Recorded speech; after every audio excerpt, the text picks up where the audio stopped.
আমার ছোট্ট সোনা বন্ধুরা, তোমরা সবাই ভালো আছো তো? আমি গল্প দিদি আমার গল্প দিদির ঝুলি নিয়ে আবার এসে গেছি। আমি তোমাদের জন্য ছোটদের রামায়ণ পড়ে শোনাচ্ছি। এর আগে প্রথম পর্বে আমরা শুনে নিয়েছি রামায়ণের আদিকাণ্ড। তোমরা যারা এখনও শোনোনি তারা অবশ্যই শুনে নিও। আজ পড়ব শ্রদ্ধেয় লেখক যোগেন্দ্রনাথ সরকারের বই থেকে ছোটদের রামায়ণের দ্বিতীয় পর্ব অর্থাৎ অযোধ্যাকাণ্ড।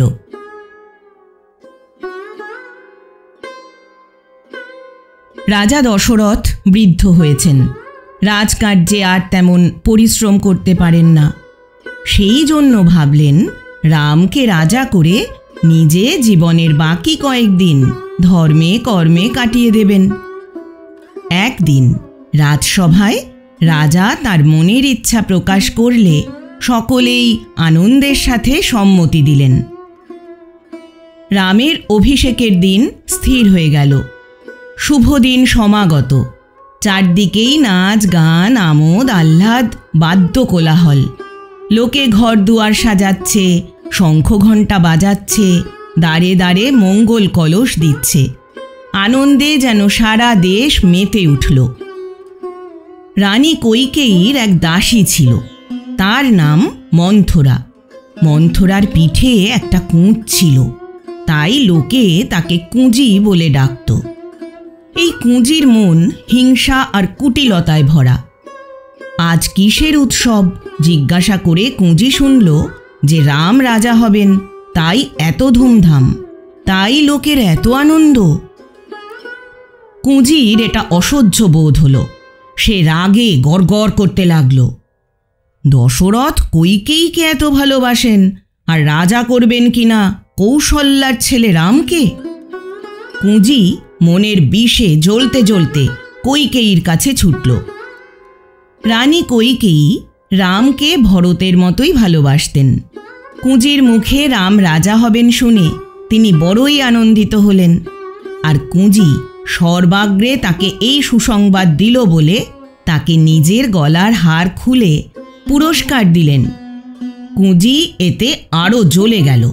হার ছুঁড়ে ফেলে দিয়ে বলল, রানী, তুমি চিরকাল সোজাই বুঝে থাকো। এই সংবাদে তোমার আনন্দ হতে পারে, কিন্তু আমরা তোমার হিতৈষী, তোমার যাতে ভালো হয় তাই খুঁজি। আমাদের এতে কিছুমাত্র আনন্দ নেই।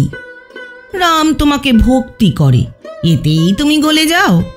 কিন্তু রামের মনের ভেতর যে কি তা তো তুমি জানো না। রাম যদি রাজা হয়, প্রজারা তার অনুগত হবে, সে যা বলবে তাই শুনবে। তখন রামকে আর কারো মুখ চেয়ে থাকতে হবে না। সেই সময় কি আর রাম তোমাকে এখনকার মতো ভক্তি শ্রদ্ধা করবে, না ভরতের উপর তার এখনকার মতো স্নেহ ভালোবাসা থাকবে? তখন হয়তো ভরতকে সে মেরেই ফেলবে, না হয় রাজ্য থেকে দূর করে দেবে। রাজা তোমাকে খুবই ভালোবাসেন। সেই সাহসে এতদিন রামের মা কৌশল্যাকে তুমি গ্রাহ্যই করনি। কিন্তু রাম রাজা হলে কৌশল্যা কি তার শোধ না নিয়ে ছাড়বে? তাই আমার ভয় হচ্ছে, এতদিনের পর বুঝি তোমার প্রভুত্ব যায়, ভরত বুঝি পথের ভিখারি হয়। এই রকম নানা কথায় কুঁজি কৈকেয়ীর মন বিগড়ে দিল। আর তার সে আনন্দ রইল না। তিনি মনের মধ্যে অনেক তর্ক বিতর্ক করলেন, কিন্তু কিছুতেই সুস্থির হতে পারলেন না।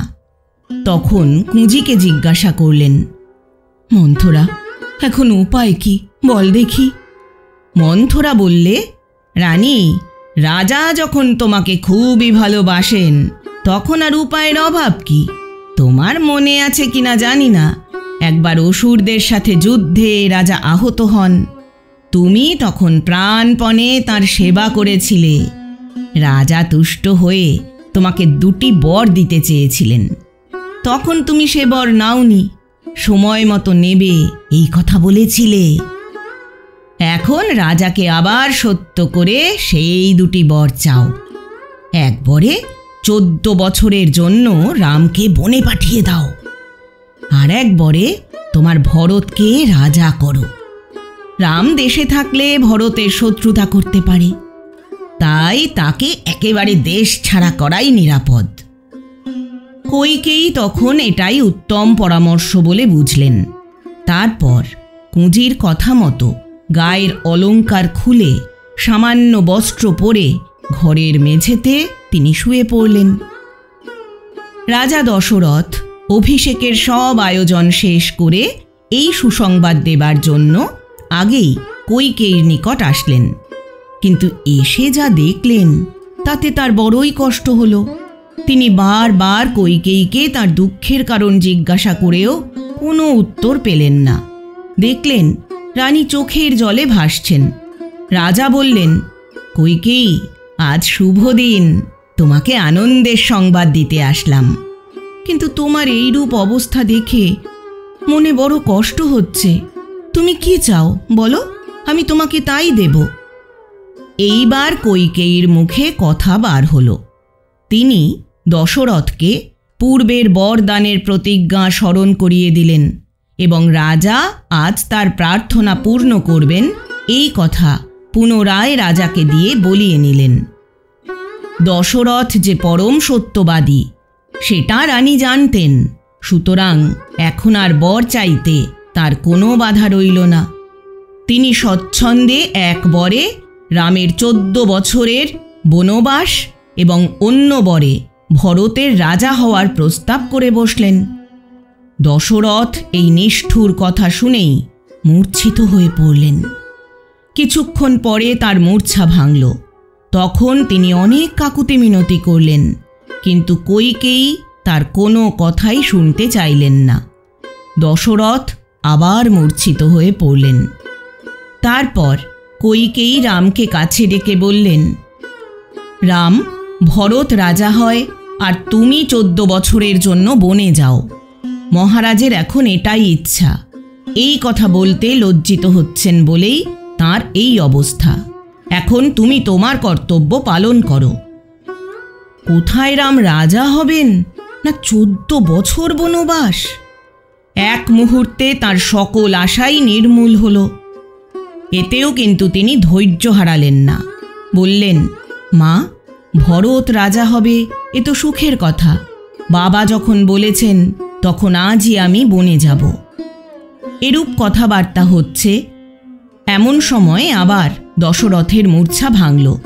তিনি সম্মুখে রামকে দেখে কেবল রাম এই কথাটি বলেই নিতান্ত কাতর হয়ে পড়লেন। রাম বললেন, পিতা, আপনি এত কাতর হচ্ছেন কেন? আপনার সত্য রক্ষার জন্য আমি প্রাণ পর্যন্ত পরিত্যাগ করতে পারি, রাজ্য তো কোন ছাড়। আর প্রাণের ভাই ভরত রাজা হবে, এতেই বা আমার কষ্টের কারণ কি? আপনি দুঃখ করবেন না, আমি এখনই বনে যাচ্ছি। এই বলে পিতার ও বিমাতা কইকেয়ীর চরণ বন্দনা করে রাম সেই গৃহ হতে বার হলেন। রানী কৌশল্যা পুত্রের মঙ্গলের জন্য এতক্ষণ পূজার ঘরে ছিলেন।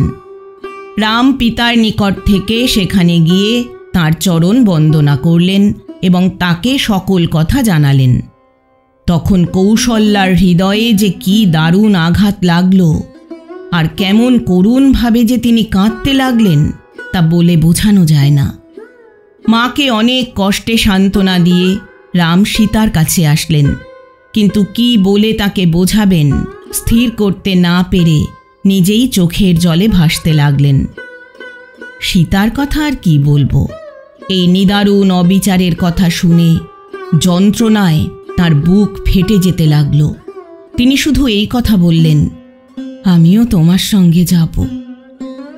লক্ষণ কইকেয়ীর নিষ্ঠুরতা ও অত্যাচার দেখে ক্রোধে উন্মত্তের মতো হলেন। বৃদ্ধ অবস্থায় বুদ্ধিহীন হয়েছেন বলে পিতার নিন্দা করলেন। রামকে বললেন, দাদা, এমন অবিচার সহ্য করা অন্যায়। আমি কিছুতেই তোমাকে বনে যেতে দেব না। যদি রাজ্যের সবাই একসাথে হয়েও আসে, আমি একাই তাদের সাথে যুদ্ধ করে তোমাকে সিংহাসনে বসাবো। লক্ষণ রামকে প্রাণের থেকেও বেশি ভালোবাসতেন। তার প্রতি এরূপ অবিচার দেখে লক্ষ্মণের রাগ হতে পারে, রাম তা স্পষ্টই বুঝতে পারলেন। তথাপি পিতৃনিন্দার জন্য লক্ষ্মণকে অনেক অনুযোগ করলেন। বললেন, ভাই, সত্য রক্ষাই ধর্ম। পুত্র যদি পিতার সত্য রক্ষা না করে সে পুত্র পুত্রই নয়। এইরূপ অনেক বুঝানোর পর লক্ষ্মণ শান্ত হলেন বটে, কিন্তু প্রতিজ্ঞা করলেন তিনিও রামের সাথে বনে যাবেন। সুমন্ত্র রথ সাজিয়ে আনলে রাম লক্ষ্মণ বলকল পরে তাতে আরোহণ করলেন। সীতা সহজ বেশেই ছিলেন।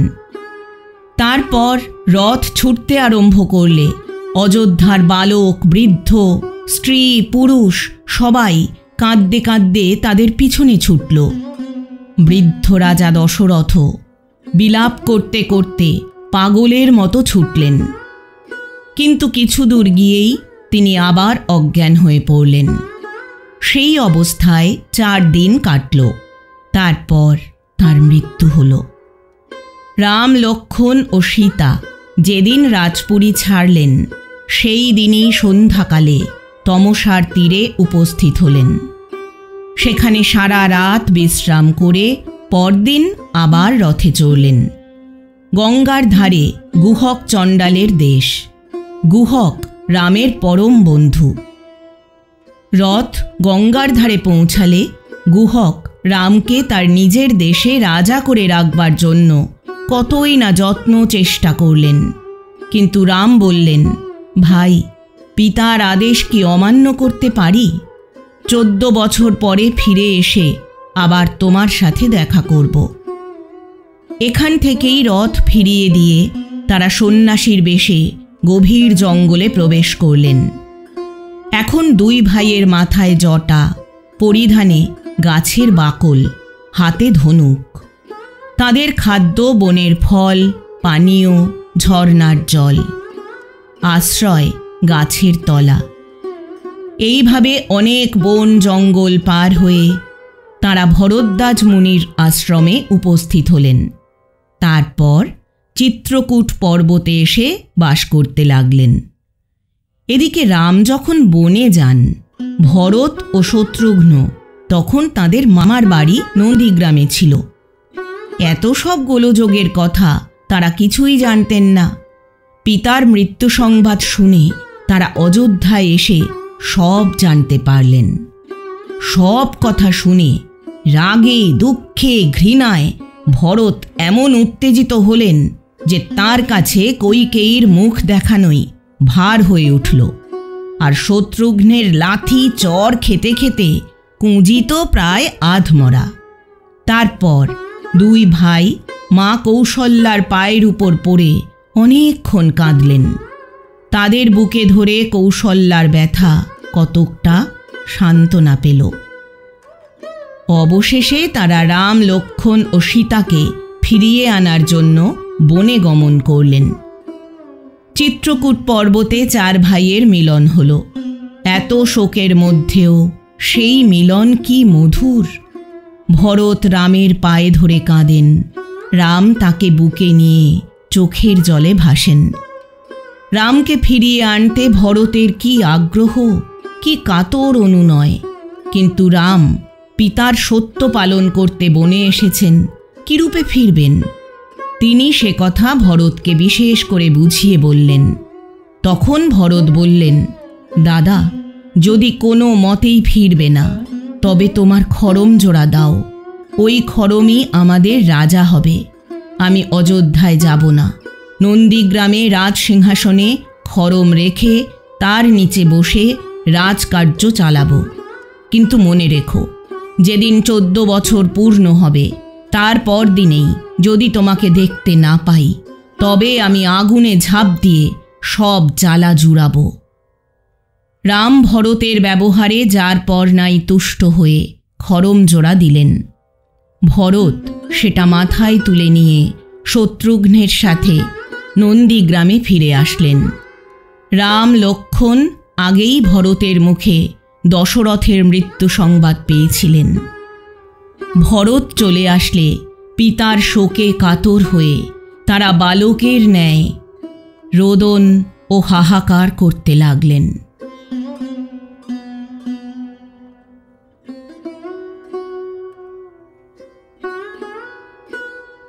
বন্ধুরা, আজ তোমাদের শোনালাম শ্রদ্ধেয় লেখক শ্রী যোগেন্দ্রনাথ সরকারের ছোটদের রামায়ণ বইটি থেকে রামায়ণের অযোধ্যাকাণ্ড। আবার আসব আগামী সপ্তাহে, আবার ছোটদের রামায়ণের পরবর্তী পর্বগুলো নিয়ে। আজ তাহলে টাটা। সবাই ভালো থেকো, সুস্থ থেকো। আর হ্যাঁ, ছোটদের রামায়ণ শুনতে ভালো লাগলে এই চ্যানেলটি অর্থাৎ গল্প দিদির ঝুলি চ্যানেলটি অবশ্যই সাবস্ক্রাইব করে নিও।